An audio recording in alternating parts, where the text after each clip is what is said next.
Hello friends, welcome to Dayal academy. इस video में हम डिस्कस करेंगे गाइस कि रीवैल्यूएशन और रीचेकिंग फॉर्म्स कैसे भरे जाते हैं एंड मोस्ट इम्पॉर्टेंटली रीवैल्यूएशन और रीचेकिंग के क्या रूल्स हैं। ऑब्वियसली ये वीडियो उन स्टूडेंट्स के लिए है जिनके रिजल्ट्स रिसेंटली डिक्लेयर हुए हैं या होने वाले हैं। तो गाइस, ऐसा माना जाता है कि स्टूडेंट्स रीवैल्यूएशन फॉर्म फिल करने को तैयार हो जाते हैं, फ़ीस पे कर देते हैं, लेकिन जो रूल्स हैं वो बहुत कम स्टूडेंट्स पढ़ते हैं। एंड आई कैन गारंटी कि ये जो लास्ट में पिछले पेज पर ये जो रूल्स हैं ये शायद उन स्टूडेंट्स ने सभी ने नहीं पढ़े होंगे जिन्होंने रीवैल्यूएशन का फॉर्म भरा है। तो आइए गाइस शुरू करते हैं। सबसे पहले मैं कहना चाहूँगा कि ये रीवैल्यूएशन है। रीवैल्यूएशन कहीं कहीं मैंने देखा है स्टूडेंट्स इसको रेवोल्यूशन लिख रहे हैं या किसी चैनल पे बताया गया है, तो ये रीवैल्यूएशन ऑफ रिजल्ट्स है, ये रीचेकिंग का फॉर्म नहीं है। अब डिफरेंस देखिए गाइस, रीवैल्यूएशन का मतलब है कि आपकी आंसर शीट जो है वो स्टार्टिंग से दोबारा इवैल्यूएट होगी, लेकिन कई स्टूडेंट्स को ऐसा लगता है कि ये रीचेकिंग का फॉर्म है। तो आइए देखिए रीचेकिंग का फॉर्म कैसा होता है। तो ये है गाइस रीचेकिंग का फॉर्म। ये देखिए इसकी जो फीस है 750 रुपीज़ है। इसमें बोर्ड लेटर्स में लिखा है only retotalling of marks will be done. तो गाइस, अगर आप रीवैल्यूएशन का फॉर्म भर रहे हैं, ये इसका फ्रंट पेज है, ये डिटेल्स आपको फिल करनी है, ये आप कर ही लेंगे आई एम श्योर। इसमें एक ऑप्शन आता है, यहाँ पर देखिए state whether also applied separately for rechecking optional, यानी आपने रीवैल्यूएशन का फॉर्म तो आप भर रहे हैं, इसके अलावा आपने रीचेकिंग का फॉर्म भरा है या नहीं भरा है ये ऑप्शनल है। चाहें तो उसे ब्लैंक लिख सकते हैं आप, यानी ब्लैंक छोड़ सकते हैं। ये डिटेल्स आपको फिल करनी है। हम क्विकली गाइज रूल्स के बारे में बात करेंगे। उससे पहले ये देखिए, ये काफ़ी जगह ऑनलाइन इसकी PDF शेयर हो रही है इस फॉर्म की। स्टूडेंट्स कोशिश कर रहे हैं उसका प्रिंट आउट निकलवाने की। तो गाइस ध्यान दीजिएगा, जो आपको PDF लिंक किसी ने फॉरवर्ड किया है, मान लीजिए DU की वेबसाइट पे है या SUL की वेबसाइट पे है, मैंने ये बात नोटिस की है कि उनमें ये लास्ट वाला सेक्शन कई जगह नहीं है। ये जो फॉर्म है गाइस ये A4 साइज से बड़ा है। तो आप देखिएगा कि जो PDF आपको भेजी जा रही है रिवैल्यूएशन फॉर्म के लिए, उसमें लास्ट में ही सेक्शन है या कटा हुआ है, उसमें है ही नहीं है। ठीक है, तो ये गाइस एक एक्चुअल रिवैल्यूएशन फॉर्म है जो एग्जामिनेशन ब्रांच से लिया गया है। अब ये देखिए पीछे जो रूल्स हैं, बहुत ज़रूरी है गाइस कि आप पढ़ें इन्हें बिफोर यू पे 1000 रुपीज़। आप ये देखिए, ऐसे काफ़ी स्टूडेंट्स हैं जिन्होंने ऐसा बोला है कि हमने रीवैल्यूएशन का फॉर्म भरा है या हमें रीवैल्यूएशन का फॉर्म भरे इतना टाइम हो गया है, लेकिन अभी भी उसमें कोई इम्प्रूवमेंट नहीं है। हमारे मार्क्स जो हैं यानी रिज़ल्ट जो है हमारा अपडेट नहीं हुआ है। सबसे पहली चीज़ गाइस देखिए, आपको ये फॉर्म आप कब तक फिल कर सकते हैं, जब आपका रिज़ल्ट आता है उससे 2 वीक्स के अंदर अंदर आपको ये फॉर्म फिल करना होता है अगर आप रीवैल्यूएशन कराना चाहते हैं। अब आपका क्वेश्चन ये होगा कि रीवैल्यूएशन फॉर्म कौन से स्टूडेंट्स फिल कर सकते हैं। ऑब्वियसली गाइस, अगर आपकी मार्कशीट में जो लेटर है F स्टैंडिंग फॉर फेल, अगर ये लिखा है जिसकी वजह से आपकी एसेंशियल रिपीट आई है, that is when you can fill this form, यानी आप फिल कर सकते हैं, आपके लिए ऑप्शन दिया गया है। लेकिन मैं सजेस्ट करूँगा सिर्फ वो ही स्टूडेंट्स फिल करें जिन्हें पूरा कॉन्फिडेंस है कि हाँ मैंने आंसर शीट में इतने आंसर्स लिखे हैं, इतने अच्छे ढंग से आंसर्स लिखे हैं that I am very sure कि मेरे एटलीस्ट पासिंग मार्क्स आने चाहिए। जिनको ऑलरेडी कन्फ्यूजन है, कंफर्म नहीं है, दे आर नॉट श्योर कि मेरे पासिंग मार्क्स आने चाहिए थे या नहीं, वो वीडियो को ध्यान से देखिएगा बिफोर यू डिसाइड कि मैं रिवैल्यूएशन का फॉर्म भरूँ। तो गाइज, आपको photocopy of your admission ticket यानी एडमिट कार्ड की फ़ोटोकॉपी लगानी है। इसमें स्टेटमेंट ऑफ मार्क्स यानी रिजल्ट की प्रिंट आउट लगाना है at the time of submission of application form, यानी जब आप ये रिवैल्यूएशन का फॉर्म सबमिट करेंगे। हम क्विकली नीचे वाले क्लॉज पे आते हैं, वो बहुत ज़रूरी है, ये चीज़ें तो आप समझ ही लेंगे आई एम श्योर। इसके अलावा आपको एक सेल्फ एड्रेस प्लेन एनवेलप लेना है। देखिए self address plain envelope size लिखा है और ये सब चीज़ें हैं। एंड आई एम श्योर यहाँ पर जो वर्ड है वेरीफाइड, गाइस देखिए verified, I think it should be verified. Any how नीचे चलते हैं गाइस, जहाँ पे बहुत ज़रूरी चीज़ें लिखी हैं। उससे पहले ये देख लीजिए, When you apply for revaluation, you surrender your original performance and will now accept the revised performance। बोला गया है। अब एक क्वेश्चन आता है स्टूडेंट्स के माइंड में कि भैया अगर मैं फ़ेल हूँ या अगर यूनिवर्सिटी ने मुझे फ़ेल किया है तो मेरे मार्क्स यहाँ पे ज़ीरो क्यों दिखा रहा है। गाइस ऐसा है, जो मिनिमम या बेयर पासिंग मार्क्स होने चाहिए उससे अगर आपके कम मार्क्स आते हैं, अब आप तो यही कहेंगे हमने आंसर शीट अच्छी लिखी है, आंसर्स अच्छे लिखे हैं, फेल हमको नहीं करना चाहिए था, और काफ़ी केसेस ऐसे जेन्युइन भी हैं। लेकिन अगर पासिंग मार्क्स से कम आते हैं तो इवेंचुअली जो आपका स्कोर है on a scale of 0 to 10 आपको ऑटोमेटिकली 0 दे दिया जाता है, और ग्रेड लेटर जो होगा F होगा, मीनिंग फेल।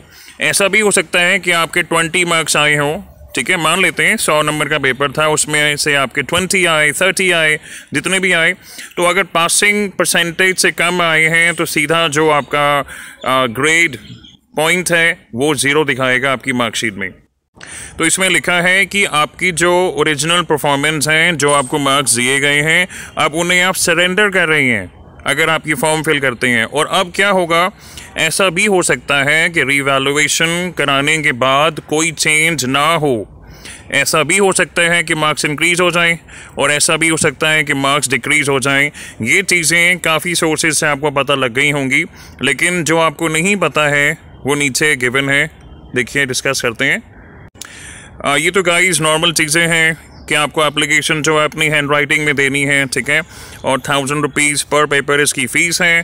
टाइम देख लीजिए 9:30 AM to 1 PM, ठीक है, और 1:30 PM to 3 PM, और examination branch obviously gate number 1। तो जो students school of open learning के हैं गाइस, SUL का जो नॉर्थ कैंपस है उसके पास ही में पड़ता है, गेट नंबर 1 पूछिएगा, विंडो नंबर 1 पर आपको ये फॉर्म मिलेगा, ठीक है। आप ये देखिए, ये जो 4th पॉइंट है, मुझे आप कमेंट सेक्शन में बताइएगा कितने स्टूडेंट्स ने जिन्होंने ये फॉर्म फिल किया है उन्हें ये बात पता थी। ये देखिए गाइस, पहला पॉइंट है, if the award of the revaluator कौन है, जो आपका आंसर शीट रिवैल्यूएट करेंगे, वेरीज यानी अलग होता है, जो मार्क्स आपको वो देते हैं किससे, जो ओरिजिनल अवार्ड आपको दिया गया, यानी जो ओरिजिनल मार्क्स दिए गए थे पहले जिस एग्जामिनर ने चेक किया था, और अभी जो रिवैल्यूएट कर रहे हैं आपकी आंसर शीट, इसमें अगर कोई चेंज होता है, और चेंज का भी आगे इन्होंने कैटेगरीज बनाई हैं। फॉर एग्जांपल, अगर +-5% होता है, ठीक है, +-5% ऑफ द मैक्सिमम मार्क्स, मान लेते हैं 100 मार्क्स का आपका पेपर था, मैक्सिमम मार्क्स 100 मार्क्स से, तो 5% गाइस कितना हो गया, आप हिसाब लगाइए, 5 मार्क्स हो गए ना। तो वो कह रहे हैं कि आपका जो ओरिजिनल स्कोर था, मान लीजिए आपके 20 मार्क्स थे ओरिजिनली, तो अगर जो रिवैल्यूएटर है +-5, यानी कि अगर वो 15 मार्क्स देता है आपको या 25 देता है, तो इन बोथ द केसेस आपका जो ओरिजिनल रिजल्ट है वो ही कंसिडर किया जाएगा, ठीक है। उसके बाद बी पॉइंट देखिए, if the award of the first revaluator is beyond 5%, +-5%, minus क्यों लिखा है, क्योंकि ऊपर गिवन है रिवैल्यूएशन में मार्क्स सेम भी रह सकते हैं, इंक्रीज भी हो सकते हैं, डिक्रीज भी हो सकते हैं, ठीक है। लेकिन जो चेंज है अगर वो +-5% से लेकर +-10% तक है, तो क्या होगा गाइस, देखिए, the average of the marks of the original examiner and the first revaluator will be taken। यानी जो ओरिजिनल आपके मार्क्स दिए गए हैं, मान लीजिए वो 20 मार्क्स हैं, ठीक है, और अभी जो रिवैल्यूएटर ने आपको मार्क्स दिए हैं वो लाई करता है बिटवीन 5% to 10%, तो वो जो मार्क्स आपको देने वाले हैं इन दोनों का एवरेज लिया जाएगा। आगे देखिए, if the award of the revaluator varies from the original award by more than +-10% of the minimum marks।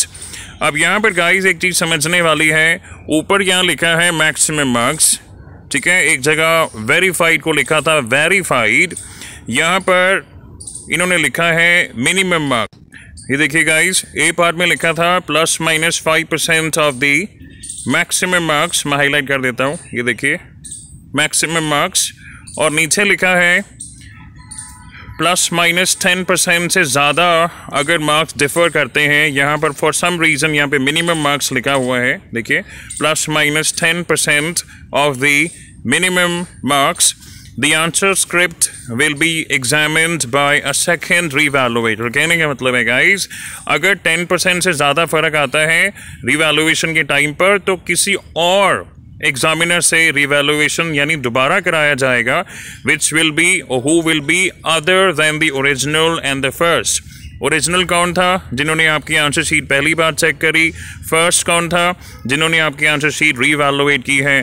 तो अगर इनके मार्क्स में डिफरेंस आता है मोर देन ±10%, तो अब एक तीसरे एग्जामिनर से आपकी आंसर शीट जो है चेक कराई जाएगी।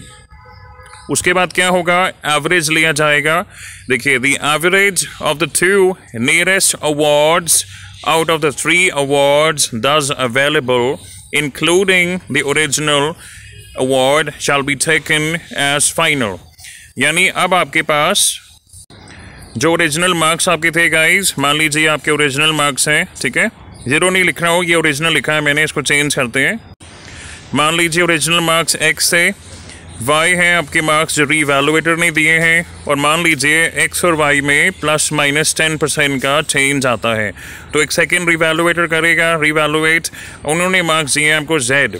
अब 3 अलग अलग मार्क्स हैं, तो इन तीनों में से जो नियरेस्ट हैं यानी आपस में क्लोज हैं, उनका एवरेज लिया जाएगा।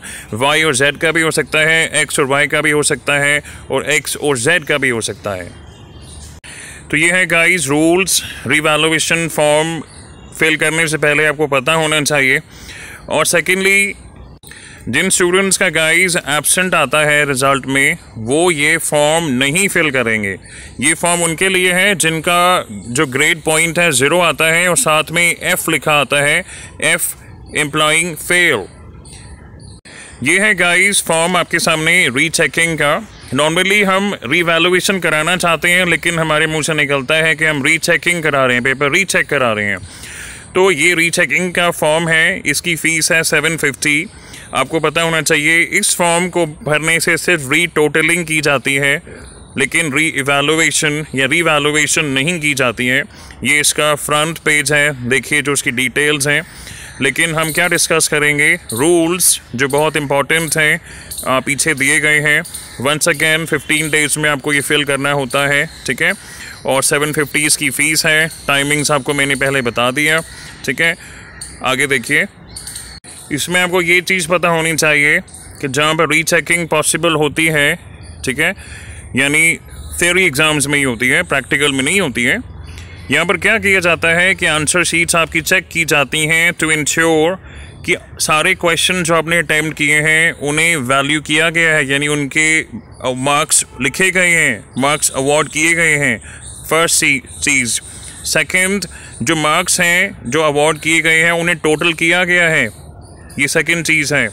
और टोटल करने के बाद जो टोटल मार्क्स हैं वो सही तरीके से रिज़ल्ट स्टेटमेंट में कैरी ओवर की गई हैं या नहीं, ये 3 चीज़ें होती हैं रीचेकिंग के फॉर्म भरने से।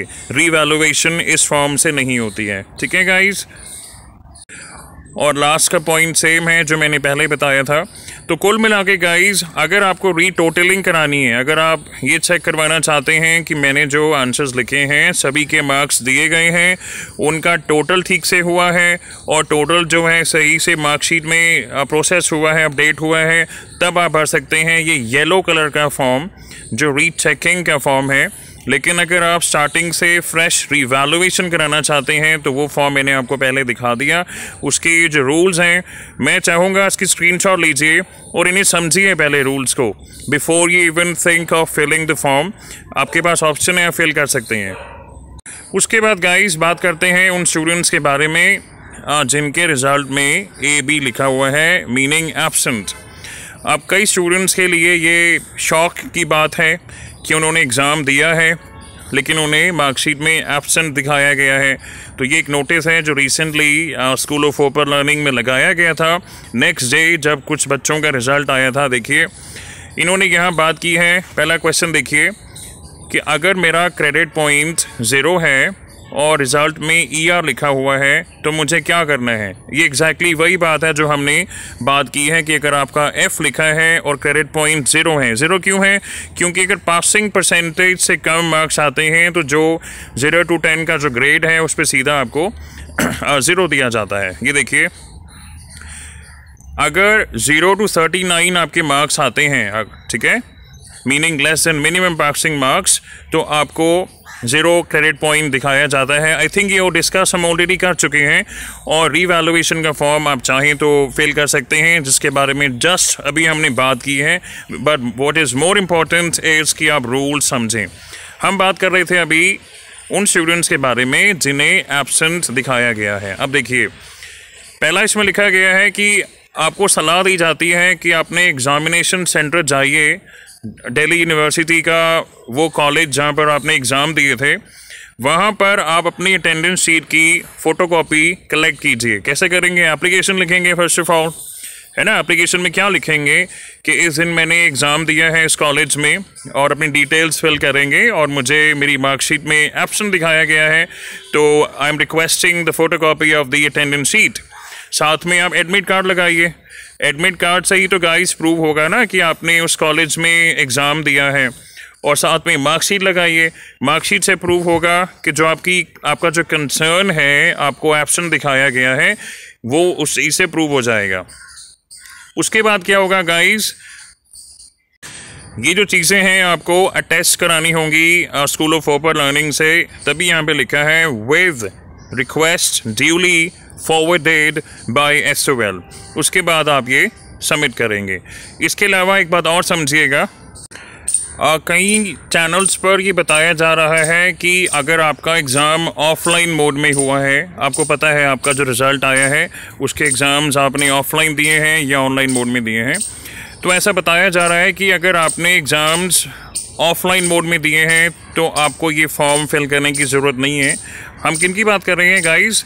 अभी भी हम उनकी बात कर रहे हैं जिन स्टूडेंट्स को मार्कशीट में एब्सेंट दिखाया गया है, ठीक है। तो गाइस, ये फॉर्म है SOL नॉर्थ कैंपस में, लाइब्रेरी में, या लाइब्रेरी के जस्ट बाहर रिसेप्शन कह लीजिए, जहाँ पर डेस्क लगा होता है, जहाँ आप अपने बैग्स रखते हैं अंदर जाने से पहले, वहाँ पर ये फॉर्म स्टूडेंट्स फिल कर रहे थे, और यहाँ पर 6 सेमेस्टर भी लिखा है, यानी 6 सेमेस्टर के एग्ज़ाम्स ऑफलाइन मोड में हुए थे। तो अगर स्कूल ऑफ ओपन लर्निंग के स्टूडेंट्स जिनकी मार्कशीट में एब्सेंट लिखा हुआ है, आपको वो प्रोसेस तो फॉलो करना ही है जो भी मैंने पीछे आपको बताया है।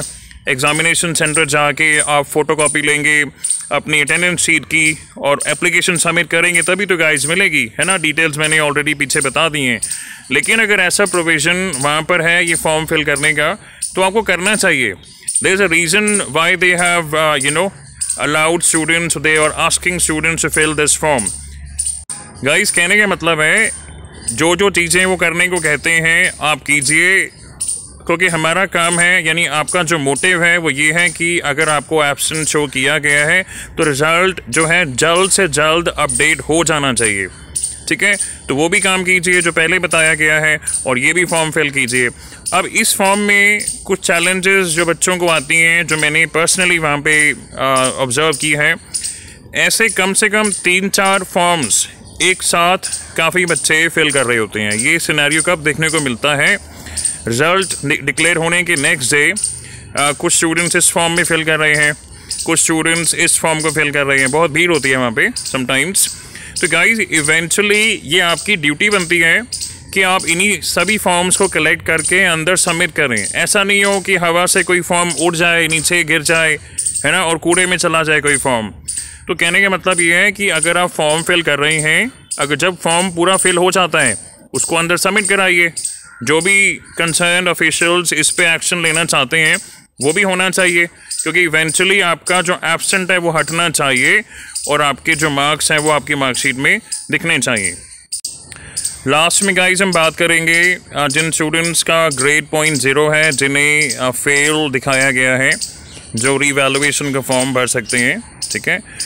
गाइस, कुछ बच्चे ऐसे भी हो सकते हैं जिन्होंने फर्स्ट ईयर या किसी भी ईयर की, सेकेंड ईयर, थर्ड ईयर, ठीक है, जो फीस पे करी है CBCS मोड के हिसाब से अराउंड 4040 फ़ीस होनी चाहिए लगभग।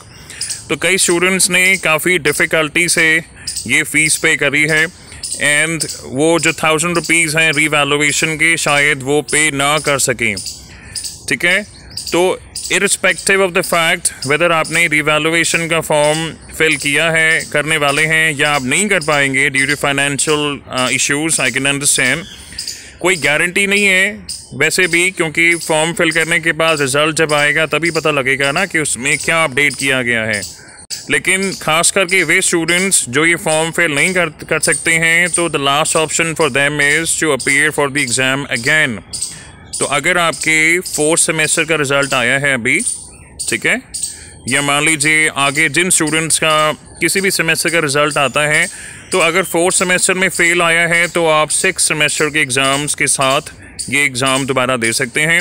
आपका जो 3rd ईयर का जो एडमिशन फॉर्म होगा उसमें ये सब्जेक्ट सेलेक्ट कीजिएगा जिसमें आपकी एसेंशियल रिपीट आई है। क्यों? क्योंकि आपको फ़ेल दिखाया गया है और आप एग्ज़ाम दोबारा दे सकते हैं। सिमिलरली जिन बच्चों का अभी रिज़ल्ट आना बाकी है, मान लीजिए BA प्रोग्राम 1st सेमेस्टर के जो स्टूडेंट्स हैं, ठीक है, तो इसमें कोई अगर किसी का फ़ेल लिखा आता है, अगर आप रिवैल्यूएशन नहीं करा पा रहे हैं तो आप ये 2nd ईयर का जब आप फॉर्म भरेंगे, ठीक है, उसमें 3rd सेमेस्टर के साथ आप वो वाला एग्ज़ाम 1st सेमेस्टर का जिसमें आपको फ़ेल दिखाया गया, आप फेल कर सकते हैं। Alright guys, that is it for this video. काफ़ी सेमेस्टर के स्टूडेंट्स का ऐसा क्रूशियल टाइम चल रहा है कि एग्ज़ाम से पहले वो प्रिपरेशन कर रही हैं। So I wish you all the best and thank you for watching.